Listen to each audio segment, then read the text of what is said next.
ntabwo ukizi. Inzira n'urugendo rwawe birafunze, ushatse wabihindura ukabivamo, kuko iyi nzira ushobora no kwigwamo. Ibyo upanga byo kuva mu Rwanda werekeza muri Kenya bihagarike. Welcome to Smart Maker TV Show. Mu ijoro rituje ariko ryuzuye igicu cy'amayobera, Mugisha yaricaye mu cyumba cye amurikirwa n'urumuri rutoya rw'itara.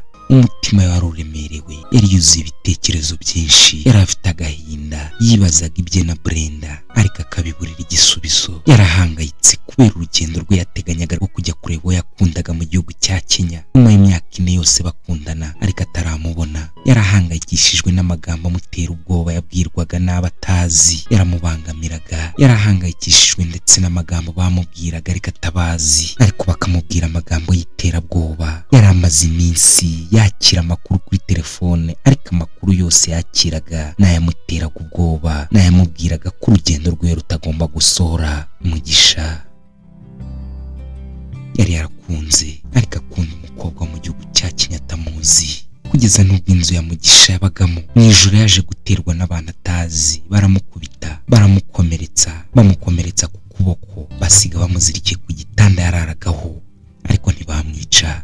Amagambo yose yabwirwaga yari amagambo yari yarateguwe, ategurwa na Kevin mu ibanga rikomeye cyane. Yari amagambo yanditswe mu mwijima n'umuntu wari waramaze guhindura urukundo rw'inzika. Kevin, amagambo yose yabwirwaga yari amagambo yamuteraga ubwoba. Ni amagambo yari yarateguwe na Kevin, yari yarateguye mu ibanga rikomeye cyane. Yari amagambo yanditswe neza mu mutima wa Kevin, ariko amagambo uwo yakundaga yari atangiye kujya amugirira inzika kubera Mugisha. Kevin yari yarabaye hafi Brenda mu gihe kirekire, yarazi ibikomere bye, ububabare bukomeye bwo mu burwayi bwe yarabuzi, yarazi n'amarira ye yariraga mu ijoro iyo yabaga ababaye. Niyo yamushyiraga mu kagare akamutwara kwa muganga, akamugarura, akamugurira imiti, akamwitaho, mbese byose bishoboka, akamwegereza mu bugwaneza bwinshi n'urukundo. Umutima we yaramukundaga ariko yari atari yabimubwira. Gusa ibi byose yarabikoraga, akabikora mu mutima we agaragaza akamukunda, ariko ntiyigeze abimubwira na rimwe. Yari yarabyihereranye, arabyigumanira nyine mu mutima we. Brenda ntiyigeze abimenya.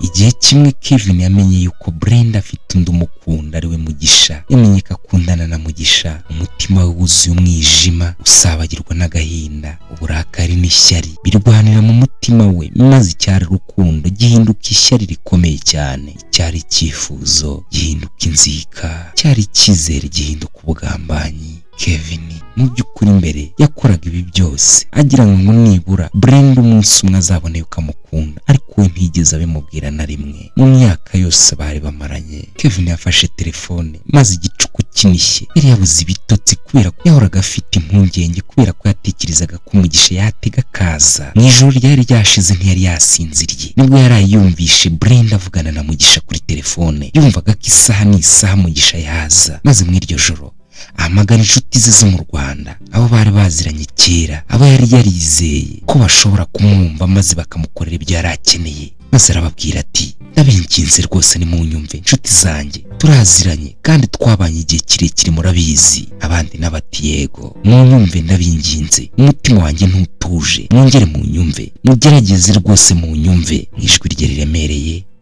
agira ati, nukuri ubwashize mwarabikoze ntibyakunze, ariko nimwongere musubireyo, umutera ubwoba, mumwereka ko inzira ye ijya kureba Brenda ari inzira ikakaye, ari inzira y'akaga. Natabyumva mwongere mumupangira imipango mibisha, rwose ndabasabye, mu inshuti zanjye murabizi. Amagambo ye yashyize mu matwi y'izo nshuti ze, ariko mu iryo joro barabipanze koko, nibwo bashatse kubishyira mu bikorwa, ariko abacunga umutekano mu iryo joro babataye muri yombi. Barabafashe barimo berekeza aho Mugisha yari atuye, babafashe batarashyira mu bikorwa umugambi wabo mubisha. Mugisha mu gitondo yumvaga amakuru kuri Radio Rwanda. Mugisha ubwo yari ateze amatwi amakuru mu gitondo ya Radio Rwanda, yumvise itangazo rya polisi rivuga ko yafashe abagizi ba nabi mu ijoro muri quartier yaho yari atuye, maze imutera ubwoba bwinshi mw'iryo joro. Nk'iyo minsi n'ubundi yigeze asinzira. N'ubundi yari avuye mu rugo yerekeza ku kaduka gatoya kari gatuye muri karitsiye yabo, agiye kugura utuntu n'utundi. Maze ageze mu muhanda muto ucuramye, abantu atigeze amenya, atigeze abona mu maso kuko bari bifutse mu maso ibitambaro by'imikara. Baramusagariye mu buryo butunguranye, bamubwiye amagambo amutera ubwoba, bamutera igitutu, bamusunika ku ruhande rw'umuhanda, maze arakomereka ku buryo butangaje. Bashakaga kumwica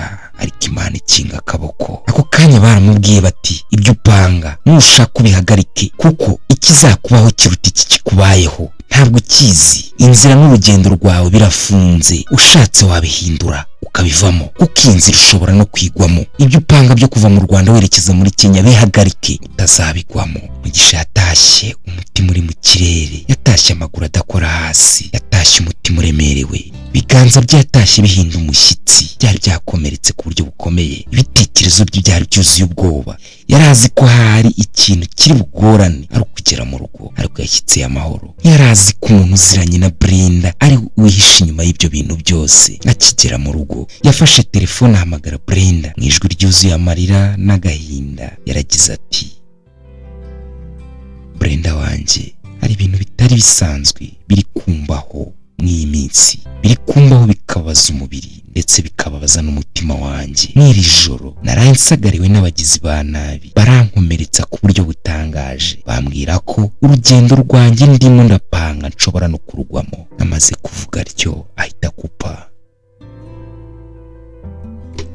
Brenda yumvise amarira y'umukunzi we mw'iryo joro mu ijwi rye. Umutima we warababaye, ariko ntiyarazi ko uwamubaga hafi ari we byose ubiri inyuma byari ibinyoma n'agahinda. Mu ijoro ryakurikiyeho Mugisha nibwo yafashe icyemezo gitunguranye cyane, maze yiyemeza guhaguruka mu Rwanda akerekeza muri Kenya ntawabwiye. Ntibyamusabye kubitekerezaho cyane, maze afata umwanzuro wo kujya gukatisha itike bitunguranye.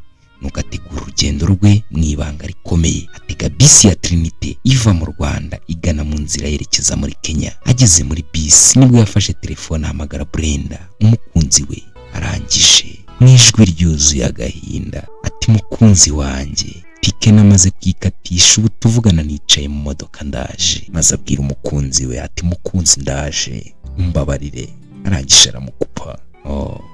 Brenda ararira na Mugisha ararira, ariko inzira ye yari atari yayitangira. Yari ikirimo amayobera, yari ikirimo amagorwa.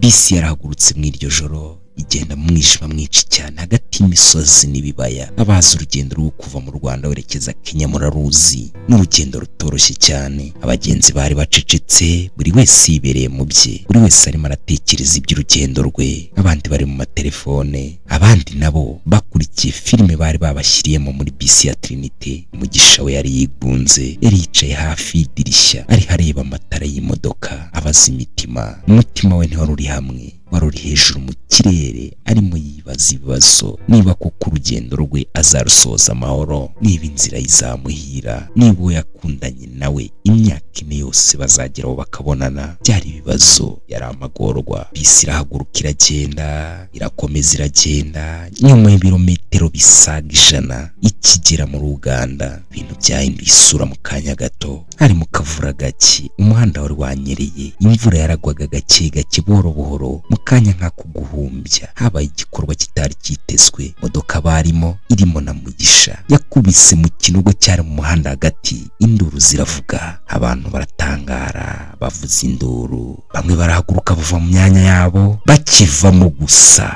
Bisi yarenze umuhanda maze iragenda igwa munsi y'umuhanda. Maze imiborogo yatangiye ubwo. Nyuma y'iyo mpanuka ikomeye cyane, abari mu bisi baratatse babura ubuzima. Bamwe bari babuze ubuzima, abandi bari bakomeretse ku buryo butangaje, ku buryo mwako kanya utashoboraga gutandukanya abapfuye n'abazima. Imiborogo, inkomere zaratakaga cyane. Bamwe bari babuze amaraso, bari baryamanyeho, abandi imirambo yari bari hejuru, ari abakomeretse, ari abatakaga. Bisi yari yuzuye imiborogo myinshi, amajwi y'inkomere yari menshi cyane. Imitima ya bamwe yatiriraga hejuru, amaso ya bamwe yari yavuyemo. Abandi baratakaga, abandi bagahinda umushyitsi, abandi ntibashoboraga guhaguruka. mu minota mike gusa byarakajagari. Abantu baratabazaga, imodoka z'abandi bagenzi zarahageraga zigahagarara. Abahageze mbere bahise batabaza polisi y'icyo gihugu cya Uganda yarabatabaye, maze abari batarashira mu mwuka bapakijwe mu mbangukiragutabara za polisi,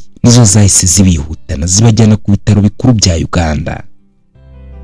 N'iryo joro nyine hari mu mvura ikabije. Mu gitondo cy'iryo joro inkuru yari yamaze kuba kimomo. Amatangazo ku maradiyo atandukanye mu gihugu cya Uganda batangaza ko bisi yahagurutse mu ijoro mu Rwanda yerekeza muri Kenya yakoreye impanuka ikomeye mu gihugu cya Uganda, hakarokoka mbarwa. Ntibyatinze, umunsi umwe gusa abatuye muri Kenya nawe bamaze kumenya mu makuru, maze aho Brenda yarari inkuru nawe yamugezeho. Ahita yibuka telefone yamuhamagaye mu ijoro y'umukunzi we amubwira uti ndaje.